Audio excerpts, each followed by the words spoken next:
Masterclass sur masterclass, les chapitres de My Hero Academia depuis quelques mois là. Et ce chapitre-là vraiment m'a laissé sur le cul. Entre le discours de Shigaraki, quelques flashbacks sur le passé de Nana Shimura et sûrement la perte d'un personnage, My Hero Academia se dirige de plus en plus dans un côté très sombre. Salut les frérots et bienvenue pour cette review du chapitre 281 de My Hero Academia. Comme d'habitude, laissez le petit pouce bleu qui fait plaisir et abonnez-vous pour plus de contenu, etc. etc. Tu connais déjà.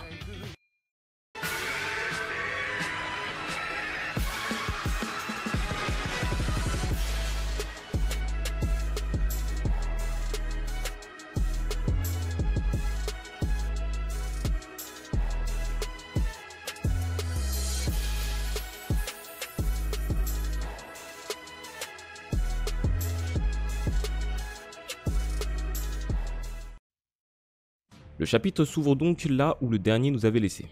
Logique. Avec Shigaraki qui se relève petit à petit, on voit aussi qu'Aizawa commence vraiment à être à bout par rapport à son alter qui a tenu jusqu'ici grâce à Manual. L'objectif pour tous les héros présents est donc bien sûr d'en finir vite avec Shigaraki avant qu'il puisse retrouver ses alters et donc faire encore plus de dégâts dans la ville et surtout s'attaquer à Izuku. Tout ça est suivi d'un monologue extraordinaire de Shigaraki concernant les héros et le mal que leurs familles subissent. Ce qui est bien sûr un thème très important dans My Hero Academia avec Endeavor ou même Izuku, comme j'avais précisé dans la dernière review. Et c'est malheureusement le problème de tous les héros qui existent. Prenez Spider-Man et sa réplique iconique, un grand pouvoir implique de grandes responsabilités. Et cette responsabilité peut entraîner des choix difficiles ou un danger pour l'entourage du héros. Pour Shigaraki, les héros n'ont fait que pourrir la société et pour éliminer cette pourriture, il doit tout détruire. Et malgré qu'on le croyait fini, Shigaraki est encore plus rapide, plus démoniaque encore même. Il se fait ensuite maîtriser par Gran Torino, mais se défait très vite de son emprise et avec la seule force de sa main, explose la jambe de Gran Torino. Bakugo, Endeavor et Izuku se dirigent alors vers lui à toute vitesse pour éviter que le pire arrive à Gran Torino.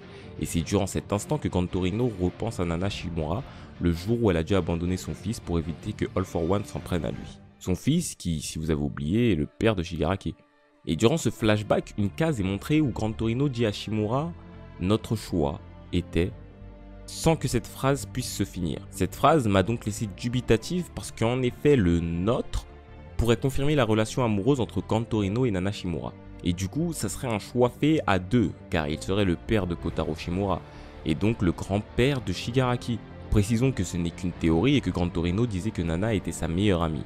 C'est lui aussi qui dit que son mari est mort, et pourtant, dans cette case, il a l'air d'avoir honte.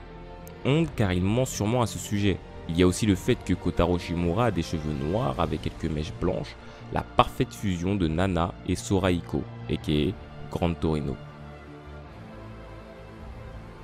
D'ailleurs, c'est après cette phrase qu'on a une case montrant une Nana Shimura anéantie par la tristesse et Gran Torino la prenant dans ses bras, nous montrant peut-être qu'une relation amoureuse entre eux deux était une réalité.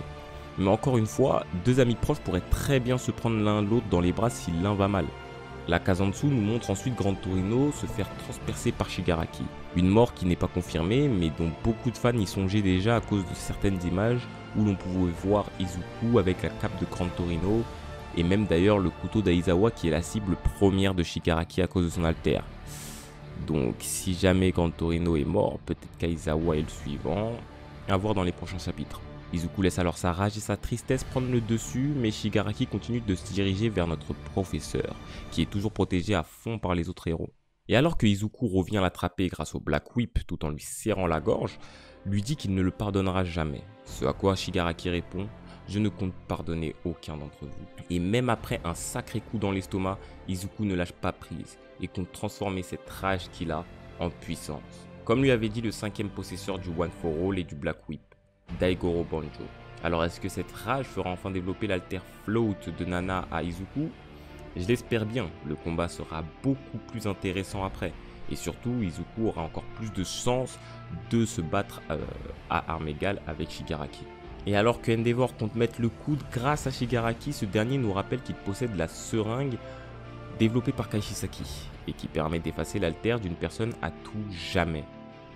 Cette personne visée est bien sûr Aizawa et le chapitre se finit sur une case de Eri souriante le jour de Noël. Et voilà comment Horikoshi nous laisse jusqu'à la semaine prochaine où nous pourrons savoir qui sera la victime de cette trop horrible création. Depuis le début de cet arc, nombreux sont ceux qui pensent que Bakugo perdra son alter, et c'est peut-être maintenant que ça va arriver, si jamais il se mettait entre son professeur et la seringue. Lui, qui il y a quelques chapitres avec Izuku, a juré de protéger son professeur, lui qui les a toujours protégés.